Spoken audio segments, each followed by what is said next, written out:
Hello dear student, आज हम इस वीडियो में मोनोटोनिकली इंक्रीजिंग और डिक्रीजिंग से रिलेटेड जो भी प्रॉब्लम होते हैं उनको हम यहाँ बताएंगे। और प्रॉब्लम बताने से पहले हम एक बार जो है मोनोटोनिसिटी जो आपका फंक्शन होता है और मोनोटोनिसिटी जो सीक्वेंस होता है उनके बारे में थोड़ा सा हम आप लोगों से चर्चा करेंगे। तो सबसे पहले ये आपको जानना है कि मोनोटोनिसिटी या फिर फंक्शन क्या होता है, या मोनोटोनिकली इंक्रीजिंग फंक्शन क्या होता है, मोनोटोनिकली डिक्रीजिंग फंक्शन क्या होता है। ठीक है, तो हमने इसके पहले वाले जो पहला लेक्चर स्टार्ट किए थे शुरुआत में, वहाँ हमने मोनोटोन ऑफ फंक्शन के बारे में बताया था। लेकिन आज हम जो यहाँ आप लोगों को बताएंगे उस सीक्वेंस से ही रिलेटेड रहेगा। ठीक है, तो यानी कि मोनोटोनिसिटी सीक्वेंस क्या होता है। मोनोटोनिसिटी सीक्वेंस दो प्रकार का होता है, एक मोनोटोनिकली इंक्रीजिंग होता है, एक मोनोटोनिकली डिक्रीजिंग होता है।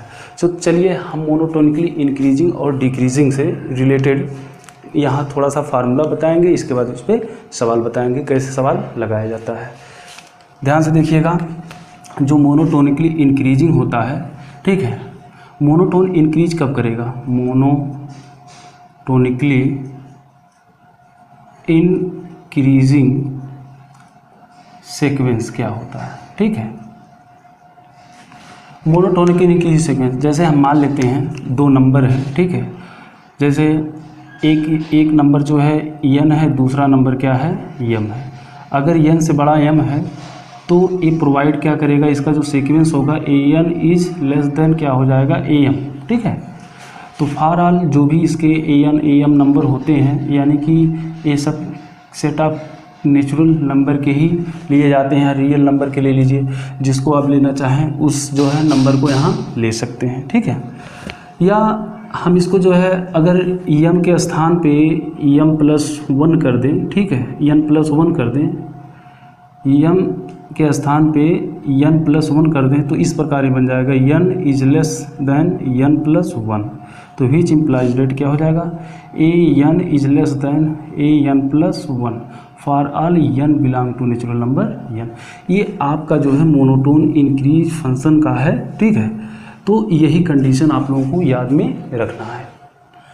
अब इसी से हम जो है थोड़ा सा कंडीशन बना लेते हैं। अभी इसके पहले हमने डिरिचलेट थ्योरम बताया था, जिसमें an और an+1 निकाला गया था। और इसके पहले भी काची सीक्वेंस में भी हमने बताया था, जो काची फर्स्ट फार्मूला और सेकंड फार्मूले से रिलेटेड प्रॉब्लम थे। तो an इज लेस देन क्या हो जाएगा, an+1। इसका मतलब ये हुआ, अगर इसको हम दूसरे रूप में सिद्ध करना चाहें, जैसे an इज लेस देन क्या है, an+1। ठीक है, इसको उस साइड ले जाइए, तो उस साइड ले जाएंगे तो सीधे सीधे हम कह सकते हैं an+1 minus an is greater than क्या हो गया, 0। ओके, यानी अगर आपको जो है मोनोटोन इंक्रीज दिखाना है तो an+1 माइनस an का मान जो है क्या होना चाहिए, 0 से बड़ा होना चाहिए, तब वो मोनोटोन क्या करेगा, इंक्रीज करेगा। यानी कि हम कह सकते हैं कि कोई सीक्वेंस मोनोटोन इंक्रीज सीक्वेंस तभी कहलाएगा यदि जो है एक कंडीशन, इस कंडीशन को क्या करेगा, सेटिस्फाई करेगा। तो ये फार्मूला आप लोग जो है अपने दिमाग में बैठा लीजिएगा। ठीक है, इसी प्रकार मोनोटोनिकली डिक्रीजिंग में क्या होता है, बस थोड़ा सा केवल अंतर होता है, मोनोटोन डिक्रीजिंग में पूरा का पूरा यही सिस्टम चलेगा। ये जो होता है, यही सिंबल जो है थोड़ा सा क्या हो जाता है, बदल जाता है, an is greater than am हो जाता है। ठीक है, तो an is greater than am, अब यहाँ इसको लिखेंगे तो यही चीज़ उल्टा हो जाएगा। ठीक है, ये मोनोटोन क्या करेगा, डिक्रीज हो जाएगा। तो यहाँ हम देखिए लिख दे रहे हैं, ये मोनोटोनिकली डिक्रीजिंग क्या हो गया, सीक्वेंस हो गया। यानी कि कोई सीक्वेंस मोनोटोन डिक्रीज अगर कर रहा है तो इस कंडीशन को सेटिस्फाई करेगा। ये कंडीशन मतलब क्या हो गया, ये greater than an is greater than an+ हो जाएगा। तो ये चीज़ जो है यहाँ क्या हो जाएगा, पलट जाएगा। यानी कि आपको दिखाना है तो an+1 माइनस an, अगर इसका मान जो है 0 से छोटा आता है तब हम कह सकते हैं ये मोनोटोन क्या करेगा, डिक्रीज करेगा। अब एक चीज़ जो है हम आप लोगों को सिम्बोलिकली बताएंगे, इस चीज़ को समझिएगा। देखिए, जैसे कोई सीक्वेंस है, या तो वो सीक्वेंस अगर मोनोटोन इंक्रीज कर रहा है या मोनोटोन डिक्रीज कर रहा है, तो इसमें एक चीज़ पूछा जाता है कि अगर कोई सीक्वेंस जो है मोनोटोन इंक्रीज या डिक्रीज कर रहा है तो क्या वो सीक्वेंस बाउंडेड सीक्वेंस कहलाएगा। ठीक है, तो हम कह सकते हैं कि कोई भी सीक्वेंस अगर मोनोटोन इंक्रीज कर रहा है तो वो बाउंडेड एबो को अटेंड करेगा। ठीक है, ये कहाँ से हम बताया था, मोनोटोन कन्वर्जेंट थ्योरम से, जो मोनोटोन थ्योरम था। ठीक है, मोनोटोन थ्योरम फॉर कन्वर्जेंस के लिए था, एक मोनोटोन थ्योरम फॉर डाइवर्जेंस के लिए था। जो मोनोटोन कन्वर्जेंट थ्योरम के लिए था तो उसमें एक था थ्योरम कि every monotonically increasing bounded above, ठीक है, every monotonically increasing and bounded above sequence is convergent and it converges to its supremum. अगर मोनोटोन इंक्रीज कर रहा है तो बाउंडेड एबो होगा, अगर बाउंडेड एबो होगा तो वो कन्वर्जेंट होगा, अगर वो कन्वर्जेंट होगा तो कहाँ अटेंड करेगा, उस सुप्रीमम पे जाके जो है वो सुप्रीमम को अटेंड करेगा, यानी कि सुप्रीमम को प्राप्त करेगा। इसी प्रकार इसका दूसरा थ्योरम था एवरी मोनोटोनिकली डिक्रीजिंग फंक्शन क्या करेगा, is every monotonically bounded below. अब यहाँ बाउंडेड बिलो जो है बोल रहे हैं क्योंकि every monotonically decreasing and bounded below function is convergent and it converges to its infimum. अगर वो बिलो है तब जाके वो कहाँ कन्वर्ज करेगा, वो इन्फीमम पे कन्वर्ज करेगा। बस यही चीज़ आप लोग कर सकते हैं। अगर मोनोटोन इंक्रीज दिखाना है, अगर उस क्वेश्चन में कह दिया कि जो है जैसे यहाँ कहा है कि यहाँ से दिखाने के लिए मोनोटोन डिक्रीज कहा है, यहाँ मोनोटोन इंक्रीज कहा है। अब इस क्वेश्चन में जो है कह रहा है कि इतना जो है मोनोटोन डिक्रीज कर रहा है तो also so that it is bounded, तो क्या ये बाउंडेड होगा। ठीक है, तब मोनोटोन फॉर एक कन्वर्जेंस थ्योरम से आप लोग उसको कन्वर्जेंट दिखा देंगे। इसके बाद कन्वर्जेंट जो थ्योरम होता है, ठीक है, बाउंडेड जो थ्योरम होता है वो कहता है कि every convergent sequence is bounded. तो वहाँ से जो है आप कन्वर्जेंट सीक्वेंस को बाउंडेड सीक्वेंस दिखा सकते हैं। तो चलिए थोड़ा सा हम सवाल के माध्यम से आप लोगों को समझाते हैं कि कैसे कन्वर्जेंट मोनोटोन इंक्रीज करता है, कैसे डिक्रीज करता है। तो सवाल के माध्यम से आप लोग समझिएगा। जैसे पहला क्वेश्चन है कि so that sequence n is monotonically increasing sequence. Question number first है, कैसे इसको कहेंगे। तो यहाँ सीक्वेंस एन स्क्वायर दिया हुआ है, यानी कि आपका जो सीक्वेंस है एन इक्वल टू क्या दिया हुआ है, एन का स्क्वायर दिया हुआ है, एन का स्क्वायर दिया हुआ है। जब एन इक्वल टू एन का स्क्वायर यहाँ दिया हुआ है और आपको दिखाने के लिए मोनोटोन इंक्रीज कह रहा है, तो मोनोटोन इंक्रीज दिखाने के लिए हमने अभी बताया था condition for monotone increasing, condition for monotonically increasing sequence क्या होता है, ए n plus one minus a N. ध्यान से देखिएगा, ये क्या हो जाए, ये ग्रेटर देन हो जाए जीरो से तो मोनोटोन इंक्रीज करेगा। यही चीज़ क्या हो जाए, अगर लेस देन जीरो हो जाए, यानी कि ये जीरो से इसका मान बड़ा आएगा तो इंक्रीज करेगा, और इसका मान जो है अगर ये लेस देन जीरो हो जाए तो इसका मतलब जीरो से अगर छोटा आता है तो वो डिक्रीज करेगा। हमने ऊपर कंडीशन बताया है, उस कंडीशन को ध्यान में रखिएगा। अब जैसे सीक्वेंस हमने यहाँ a n equal to n square मान लिया, वहाँ सीक्वेंस दिया हुआ है। अब इसी को दिखाना है मोनोटोन इंक्रीज, ठीक है। तो हम जानते हैं मोनोटोन इंक्रीज के लिए हमको ए एन प्लस वन निकालना पड़ता है, तो यहाँ से निकाल लीजिए। देखिए ए एन दिया हुआ है, ए एन प्लस वन निकाल लीजिएगा। इसका मतलब एन से एक ज़्यादा तो क्या हो जाएगा, एन प्लस वन का होल स्क्वायर हो गया, ठीक है। अब फिर ये कंडीशन यहाँ पर राइट कर लीजिए 9, तो ए n plus one minus a N, ठीक है। ये हम निकालेंगे, देखेंगे इसका मान क्या आता है। ये कंडीशन आप जीरो पे ही ऑपरेट करके देखेंगे, ठीक है। तो यहाँ हो जाएगा ए एन प्लस वन, यानी कि एन प्लस वन का होल स्क्वायर और माइनस क्या हो गया, एन का स्क्वायर हो गया, ठीक है। अब जब एन प्लस वन का स्क्वायर माइनस एन का स्क्वायर, तो इसको देखिए और इसको देखने के बाद इसमें लिमिट लगा दीजिए। लिमिट लगाने के बाद मान पता चल जाएगा कहाँ तक वो जाएगा। तो ये फार्मूला है n square plus one plus two n, ठीक है, माइनस क्या होगा एन का स्क्वायर। एन का स्क्वायर क्या हो गया, कैंसिल हो गया। तो इस प्रकार जो है यहाँ मिल जाएगा a n plus one minus a n equal to, अब इसका मान क्या मिल गया, वन प्लस टू एन, ठीक है, वन प्लस टू एन। अब हम लोग देखते हैं कि ए मान जो है 1 प्लस करके आ रहा है, इसका मतलब जो है 0 से ज़्यादा है कि नहीं है, हैं? तो इसका मतलब ए जो है 0 से क्या होगा, बड़ा होगा, ए मान 0 से बड़ा होगा।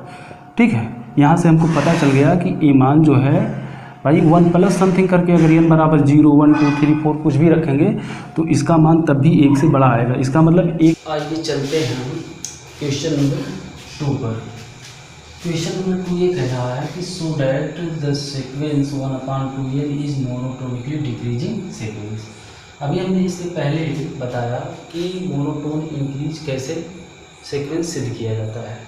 ठीक है, तो कोशिश करके हम ये बताएंगे कि आप लोग जो है मोनोटोन इंक्रीज और मोनोटोन डिक्रीज किस प्रकार सिद्ध किया जाता है, इसको आप लोग अच्छे तरीके से समझ सकते हैं। ठीक है, तो चलिए यहाँ देखते हैं। जैसे यहाँ क्वेश्चन नंबर 2 है जो दिया हुआ है, सीक्वेंस यहाँ an बराबर 1 कितना दिया हुआ है, 2n दिया हुआ है। ठीक है, इसको मोनोटोन डिक्रीज सिद्ध करना है। तो हमने जो है मोनोटोन इंक्रीज मोनोटोन डिक्रीज का जो फार्मूला बताया था वो आप लोगों के समझ में आ रहा होगा। वो फार्मूला ध्यान रखेंगे तो विश्वास है कि सवाल को आसानी के साथ लगा सकते हैं। तो इसका an+1 हम निकाल लेते हैं, an+1। तो an+1 क्या हो जाएगा, 1/2 इंटू n+1 हो गया। ठीक है, अब दोनों का हम क्या निकालेंगे, मोनोटोन इंक्रीज और मोनोटोन डिक्रीज के लिए ये वाला फार्मूला लिखेंगे, n+1 माइनस an। ये दोनों का अंतर निकाल लेते हैं। अब देखते हैं कि किसके बराबर आता है। तो ये an+1 मतलब 1/2n+1 हो गया, फिर माइनस क्या हो जाएगा, 1/2n हो गया। ठीक, अब यहाँ हम लोग जो है कॉमन ले लेंगे, 2n इंटू n+1 इसका रास्ता ले लेते हैं। तो 2n ये हो गया, फिर माइनस 2n माइनस क्या हो जाएगा, 2 हो जाएगा। अब दोनों देखिए कैंसिल हो गया। ठीक है, तो कैंसिल होने के बाद यहाँ देख रहे हैं an+1 minus an equal to क्या मिल गया, -2/2n इंटू n+1 मिल गया। ठीक है, तो -2/2n ब्रैकेट n+1, इसका मतलब ये हुआ इसका मान नेगेटिव रहा। नेगेटिव मतलब क्या होगा, ये हमेशा क्या होगा, 0 से छोटा होगा। ठीक है, जब 0 से इसका मान हमेशा छोटा होगा, इसका मतलब ये जो हम लेकर चल रहे हैं an+1 माइनस an इज क्या हो गया, 0। ये जो कंडीशन है यही कंडीशन है मोनोटोनिकली डिक्रीजिंग का। ठीक है, अब इसके इस प्रकार लिख सकते हैं, that is an+1 is less than क्या हो गया, an for i n belong to n। अब इसको जो है हम आसानी के साथ कह सकते हैं कि ये क्या करेगा, मोनोटोन डिक्रीज करेगा। ठीक है, देखिए कोई क्वेश्चन जब मोनोटोन डिक्रीज कर जाता है तो इसका मतलब ये हो जाता है कि वो जो है डिक्रीज करेगा तो इन्फीमम को अटेंड करेगा। ठीक है, उसके पास इन्फीमम यानी कि लोअर बाउंड जरूर होगा। हमने बताया अगर इंक्रीज कर रहा है तो उसके पास बाउंडेड एगो होगा। ठीक है, या उसको जो है अपर बाउंड मिलेगा, और जिसको अपर बाउंड मिलता है वो क्या अटेंड कर जाता है, सुप्रीमम को अटेंड करता है। ठीक है, उसके पास सुप्रीमम होगा, और जिसके पास जो है इन्फीमम होगा वो क्या चीज़ अटेंड कर सकता है, वो लोअर बाउंड को अटेंड करेगा, यानी कि उसके पास इन्फीमम होगा। तो ये सवाल जो है हम लोग सिद्ध कर लिए कि ये मोनोटोन क्या करेगा, डिक्रीज करेगा। तो हम कहेंगे the sequence an is monotonically decreasing.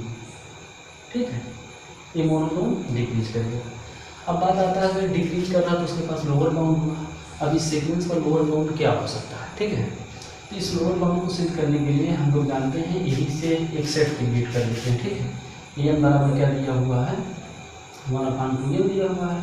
अब इसका हम एक सेट क्रिएट करेंगे, जब 1 2 3 एंड सो ऑन रखेंगे, 1 रखेंगे 2 आएगा। ठीक है, 2 रखेंगे 4 आएगा, 4 रखेंगे 3 रखेंगे 6 आएगा, फिर ऐसे ये चलता चला जाएगा। ठीक है, अब देखिए ये मोनोटोन डिक्रीज कर रहा है। ठीक है, मोनोटोन डिक्रीज का मतलब ये होगा कि इसमें जो इसका लोअर बाउंड होगा, यहाँ देखिए ये चीज़ें दे रहे हैं, यहाँ 0 होगा और यहाँ क्या हो जाएगा, 1/2 होगा।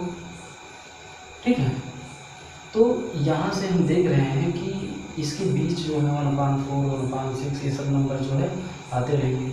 इसका मतलब इस सेट में 1/2 जो है एग्जिस्ट कर रहा है, ठीक है। इसका मतलब ये जो है इसके पास इन्फिनिमम होगा, यानी कि जीरो भी जो है ये जहाँ तक भी जाएगा एक क्या करेगा, ये लोअर बाउंड इसका एग्जिस्ट करेगा। अगर हम मान लेते हैं सीक्वेंस an यहाँ है तो ये जो है जीरो, इसका जो है इन्फिनिमम क्या हो जाएगा, जीरो हो जाएगा, सुप्रीमम क्या हो जाएगा, 1/2 हो जाएगा। इसका मतलब अगर ये डिक्रीज कर रहा है तो इसके पास लोअर बाउंड होगा, तो लोअर बाउंड जो है इस सेट में जो है एग्जिस्ट करेगा, ठीक है। और एग्जिस्ट करेगा तो इसका लिमिट क्या आ जाएगा, जीरो आ जाएगा। देखिए यहाँ जीरो। अब ऐसे ही अगर इसके लिमिट लगा देते हैं, limit n tends to infinity, ठीक है, 1/2n कर देते हैं, n टेंड्स टू इन्फिनिटी, तो 2 इंटू इनफाइनाइट इक्वल टू 1/इनफाइनाइट इक्वल टू क्या हो जाएगा, जीरो आ जाएगा। तभी इसका नाम जीरो आ जाएगा। और जीरो जो मान वैल्यू जीरो दे रहा है, इसका मतलब ये होगा कि ये इन्फिनिमम पे दे रहा है, क्योंकि ये मोनोटोन डिक्रीज कर रहा है, इसलिए लोअर बाउंड को एग्जिस्ट करेगा, ठीक है। ये जहाँ तक भी जाएगा ये लोअर बाउंड को अटेंड करेगा, ठीक है। तो जिसके पास लोअर बाउंड मिल जाता है तो जाहिर सी बात उसके पास अपर बाउंड होगा, ठीक है। तो यानी कि हम कह सकते हैं zero is less than an is less than equal to 1/2, क्योंकि 1/2 इस सेट में दिख रहा है, जीरो नहीं दिख रहा है, इसलिए यहाँ हम जो है इक्वलिटी का चिन्ह नहीं लगाएंगे, ठीक है।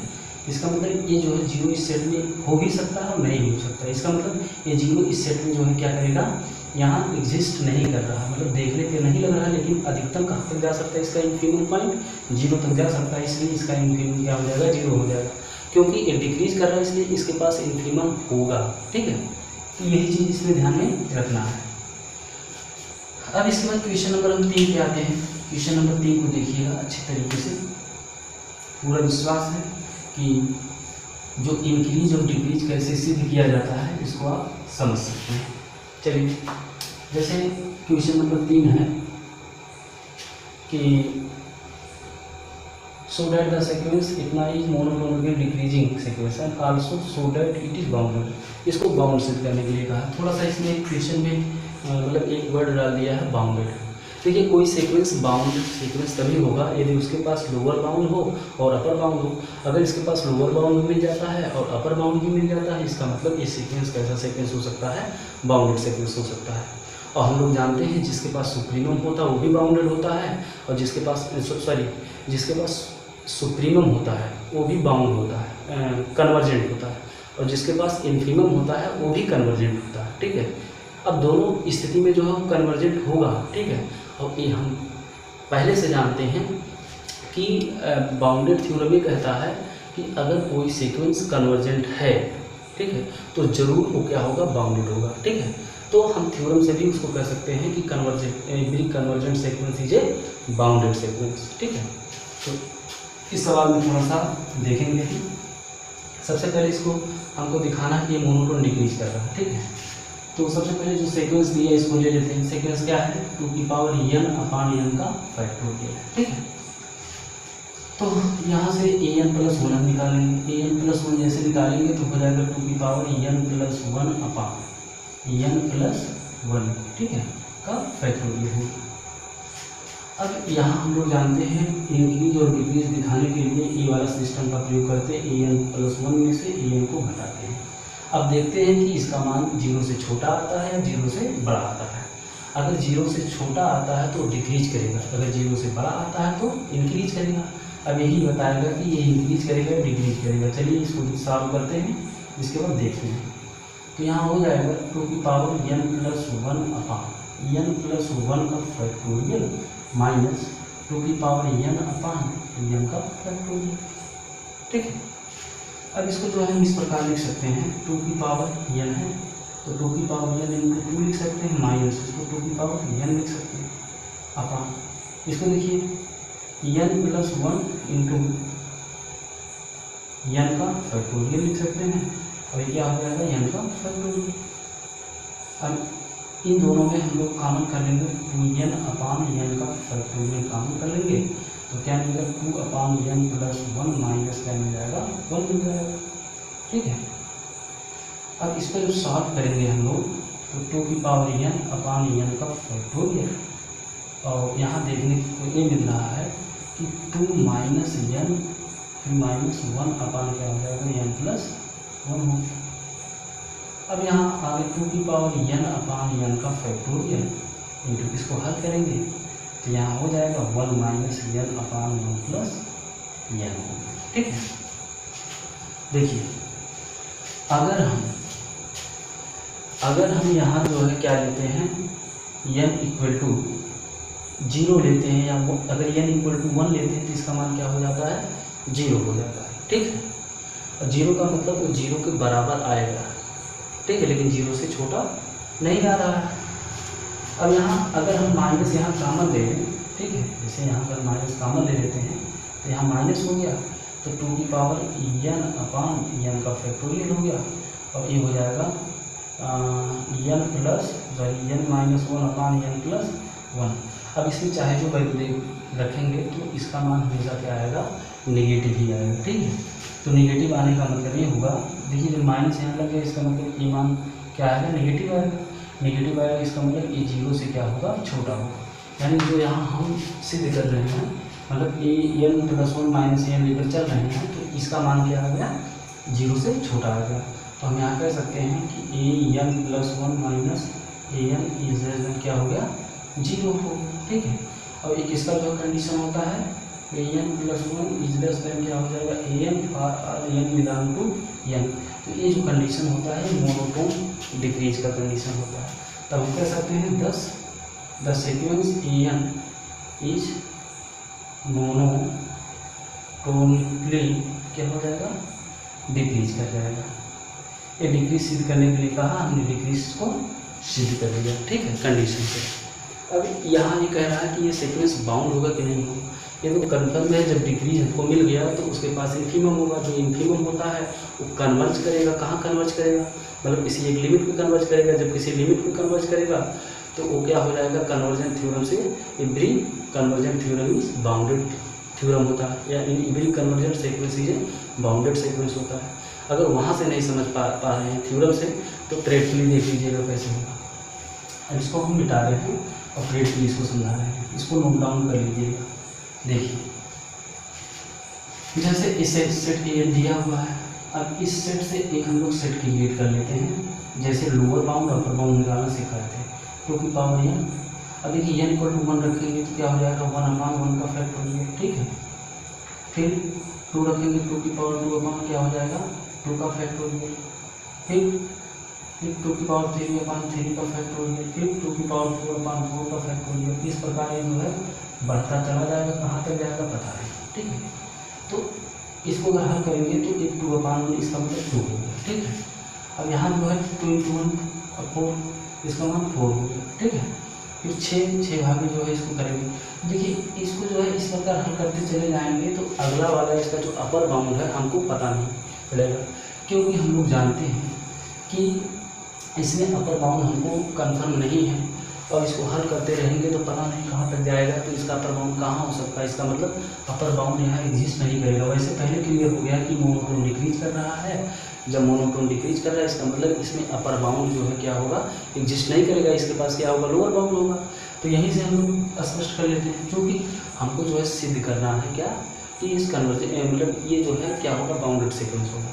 इसलिए यहाँ से हम लोग जो है निकालेंगे इसका लोअर बाउंड। इसका लोअर बाउंड जो हो जाएगा, यानी कि लोअर बाउंड जो होगा इसका 2 हो जाएगा। अपर बाउंड एग्जिस्ट नहीं, इसका मतलब 2 is less than equal to a for all n belong to n। इस सीक्वेंस का लोअर बाउंड 2 है, जो इस सेट में एग्जिस्ट कर रहा है। इसका जो अपर बाउंड है वो एग्जिस्ट नहीं कर रहा है। हम जानते हैं कि जिसका लोअर बाउंड मिल जाता है उस सीक्वेंस क्या हो जाता है, कन्वर्जेंट सीक्वेंस हो जाता है, और वो जो कन्वर्जेंट होता है वो सीक्वेंस बाउंडेड सीक्वेंस हो जाएगा। तो हम कहेंगे हैंस सीक्वेंस an इज क्या होगा, कन्वर्जेंट सीक्वेंस। एक कन्वर्जेंट सीक्वेंस होगा। अब उसकी परिभाषा लगा दीजिए, तो हम कह सकते हैं कि sequence every convergent sequence is bounded sequence. ठीक है, प्रत्येक कन्वर्जेंट सीक्वेंस क्या होता है, बाउंडेड सीक्वेंस होता है। तो ये बाउंडेड इसका जो है सिद्ध हो गया। ठीक है, यहाँ बाउंडेड सिद्ध करना था तो ये बाउंडेड सिद्ध हो गया। ठीक है, अब इसके आगे जो है 2 सवाल बचा हुआ है, क्वेश्चन 4 क्वेश्चन 5 अगले लेक्चर में लेकर आएंगे। ठीक है, तब तक के लिए थैंक यू।